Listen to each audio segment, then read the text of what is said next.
आज की कहानी है आवाज। कॉलोनी के अभिजात सन्नाटे को चीरती वह आवाज सूनी सड़कों पर दौड़ रही थी। सभी घरों के दरवाजे खिड़की किसी आवारा हवा, धूल, इंसान और आवाज को घर में घुसने से रोकने के लिए कसकर बंद थे।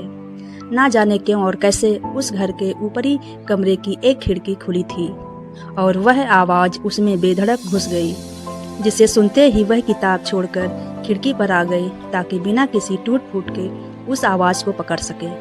सबसे पहले उसने आवाज पहचानने की कोशिश की। यह वही आवाज है, इसका यकीन होते ही उसमें से शब्दों को चुनने लगी। शब्द भी लगभग जाने पहचाने थे। नालायक, मक्कार, आलसी, कोशिश, कमी, जमाना। उसने गहरी सांस ली। हर बार वही शब्द, वही बातें। वह खिड़की से हटकर कमरे में चहलकदमी करने लगी। पढ़ने से मन हट गया।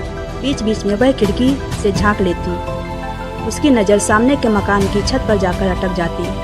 वहाँ कोई नहीं था। उसने एक बार झांक कर नीचे सड़क पर देखा, वह भी सुनसान पड़ी थी। वह हाथ में पकड़ी पेंसिल को उंगलियों के बीच घुमाने लगी। खिड़की से बाहर झांकना जारी था। तभी सामने छत पर एक परछाई सी दिखी। वह पेंसिल बिस्तर पर फेंक तेजी से छत की ओर भागी। परछत्ती का दरवाजा खोल उसने देखा, वह अपनी छत पर परछत्ती की दीवार से टिका उदास खड़ा था। ना जाने उसने आहट सुनी या उसे आभास हुआ। उसने मुड़कर डबडबाई आंखों से उसकी तरफ देखा। वह करुणा से भर उठी। उसी क्षण उसे उस आवाज के मालिक पर बेहतर क्रोध भी आया। उन डबडबाई आंखों के आंसू पोंछने को वह तत्पर हो उठी, लेकिन लोक लिहाज ने उसकी आवाज को रोक लिया। उसने हाथ के इशारे से पूछा, क्या हुआ? सामने से एक इशारा प्रत्युत्तर में आया जो स्पष्ट था, लेकिन वह समझ गई थी। उसके चेहरे पर करुणा के भाव सघन हो गए, जिसने डबडबाई आंखों के आंसुओं को जब्त कर लिया। दोनों करीब 15 मिनट तक छत पर खड़े एक दूसरे को देखते रहे। शब्द इस छत से उस छत पर नहीं जा सकते थे। उनके बीच में सड़क पर गिर जाने या किसी और से टकरा जाने का डर था, लेकिन संवेदना बिना किसी डर के वहां पहुंच रही थी और उसके चेहरे से दुख, अपमान, उपेक्षा को पोंछकर उसे सामान्य कर रही थी। तभी इस या उस घर से एक आवाज आई और एक दूसरे को हाथ हिलाकर होठों से बाय कहते हुए दोनों नीचे उतर गए। पिछले 1.5 महीने से जब से तनु हॉस्टल से अपने घर आई है, यह सिलसिला यूं ही चल रहा है। वह एमए का इम्तिहान दे चुकी है। अधिकतर हॉस्टल में रहते वह आस पड़ोस की ज़्यादा जानकारी नहीं रखती, लेकिन इतना जान गई है कि सामने वाले घर में रहने वाला अंकुर बीकॉम करने के बाद बेरोजगार है और उसके पापा का उसे आईएएस फिर सीए बनाने का सपना पूरा नहीं कर सकता, क्योंकि उसे वह नहीं करना, और इसलिए उसकी हताशा यूं शब्द रूप में सारे बंधन तोड़ निकल जाती है। उन्हें अंकुर का किसी से मेल जोल भी पसंद नहीं है, इसलिए कोई चाह कर भी उनकी मदद नहीं कर सकता, या शायद किसी को पता नहीं है कि उन्हें किसी की मदद की जरूरत है।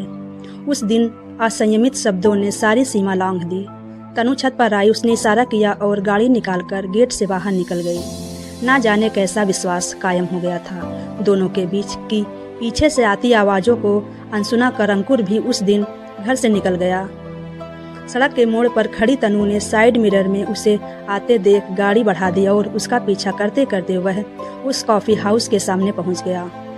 टेबल पर बैठते ही तनु ने पूछा, क्या खाओगे? कुछ नहीं, उसने झिझकते हुए जवाब दिया। 2 कॉफ़ी ऑर्डर करके तनु ने पूछा, तुम क्या करना चाहते हो? बेहद अप्रत्याशित प्रश्न था यह। अभी तक कभी किसी ने उससे कभी नहीं पूछा था कि वह क्या करना चाहता है। उसे तो हमेशा यह बताया गया है कि उसे क्या करना है, उससे क्या अपेक्षाएं हैं, क्या आशाएं हैं। वह आंसुओं में डूबता उसके पहले ही काफ़ी भी की तेज मीठी महकती भाप ने उसे रोक लिया। एक बड़े अधिकारी का सामान्य बेटा जो कभी एवरेज नंबर से ऊपर नहीं उठ सका, घर वालों के विरोध के बावजूद कॉमर्स ले बैठा और पहले उनके आईएएस बनने के सपने को तोड़ा, फिर सीए बनने की आशा पर तुषारापात किया। एक साधारण नौकरी मखमल के उनके स्टेटस पर टाट के पैबंद सी होगी, इसलिए रोज शब्दों के गंगा जल से उस पैबंद को धोकर मखमल में बदलने की कोशिश की जाती है। तनु ने अपनी स्नेह और सांत्वना भरी हथेली उसके ठंडे निराश हाथ पर रख दी। अंकुर को ऐसा लगा मानो डूबते हुए किसी मजबूत हाथ ने उसे थाम लिया।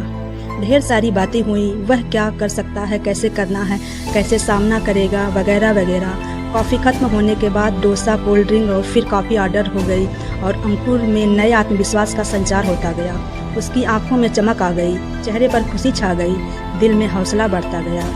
आपने मेरे लिए शब्द बीच में ही रुक गए। तनु का हाथ रुकने का इशारा करता खड़ा था, वह धीरे से मुस्कुरा दिया। अगले 10 दिन रोज वही आवाज़ आवारा सड़कों पर घूमती, ऊपरी कमरे की खुली खिड़की के अंदर जाती, लेकिन अब तनु किताब पढ़ते हुए बस मुस्कुरा देती है। अब वह परछत्ती के उस कमरे की तरफ ना दौड़ती है, ना बेचैनी से खिड़की पर खड़ी होकर किसी परछाई का इंतजार करती है। सामने वाले घर की छत का दरवाज़ा भी अब बंद ही रहता है। परछत्ती की दीवार के सहारे की अब किसी को ज़रूरत नहीं रही। आवारा आवाज़ गलियों में भटकती गुम हो जाती है। उस दिन कल सुबह वह आवाज़ अपनी ताकत भर चीखी।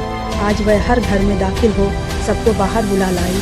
अंकुर घर छोड़कर चला गया, यह खबर फुसफुसाहटों में गलियों में दौड़ी। सब कायास लगाने लगे, चर्चा सांत्वना जोर पकड़ने लगी। तनु इत्मीनान से कमरे में किताब लेकर बैठी थी। वह जानती थी अंकुर अपने आत्मविश्वास के साथ सुरक्षित है और रोज़ गलियों में भटकती वह आवाज़ अब दम तोड़ चुकी है। ये कहानी आपको कैसी लगी कमेंट करके ज़रूर बताएं। वीडियो देखने के लिए आपका बहुत बहुत धन्यवाद।